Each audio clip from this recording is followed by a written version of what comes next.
What are some of the things that you're doing now? I know you're talking about a new movie because I really do feel like Sound of Freedom, your story,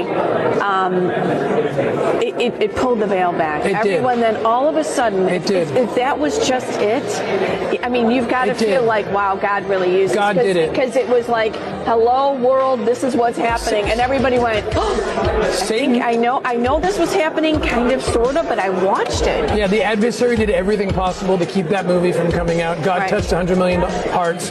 Now what we need to do is take that feeling and put it into action. So what we have done over the last 2 decades, I've been working on almost to perfection. We're almost there. Is the private-public model, right? Okay. I mean, when I was a special agent with the U.S. government, I always wished I had a bat phone that I could call and say, hey, I can't get through the bureaucracy on these 2 steps. Can you get this done? Can you go to this house? Can you infiltrate this brothel? It's so hard with the bureaucracy, right? So I got so fed up, that's why I left. I said, I'll be the bat phone. I want law enforcement to call me and my teams. We'll get done what they can't get done quickly. They do the part that we can't do, the judicial process, all that. And it works.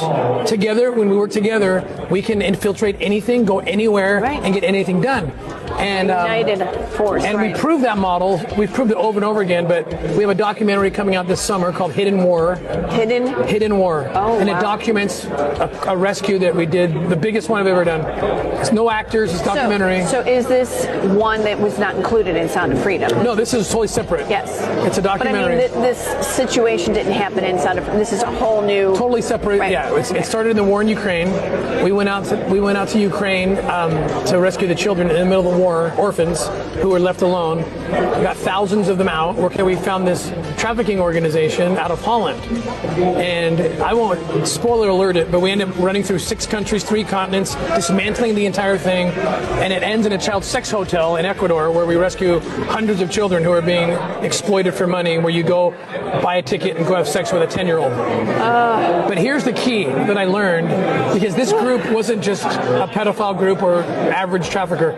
These guys had a political party in Holland, which means they have doctrines, agendas written up. And this comes from the 1950s when this pedophilia movement kind of started to grow and actually institutionalize.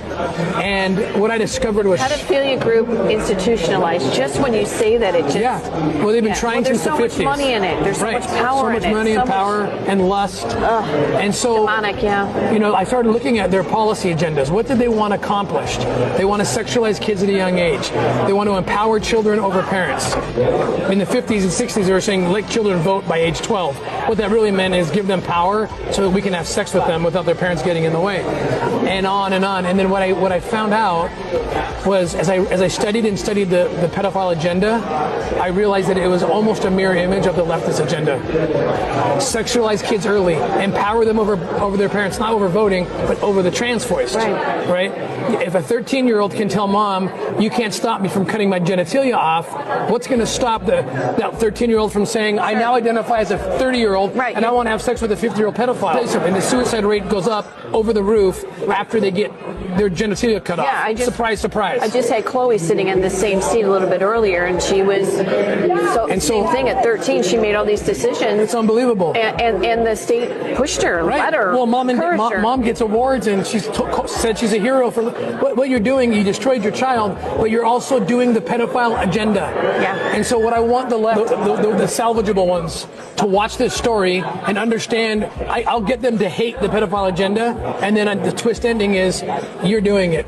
Wow. It's just been packaged in a nice, neat way that Satan likes to do to make you feel good and think you're doing good. But I promise you, you are on the side of the pedophiles. And when you die from this earth, you don't want to be on the side of pedophiles. And that's the message of Hidden War. So this is not just about extractions and operations. It's about education. It's about exposing. It's showing the rollout of it. Exactly. Wow. Yeah. So this is going to be an incredible movie because God's children are not for sale.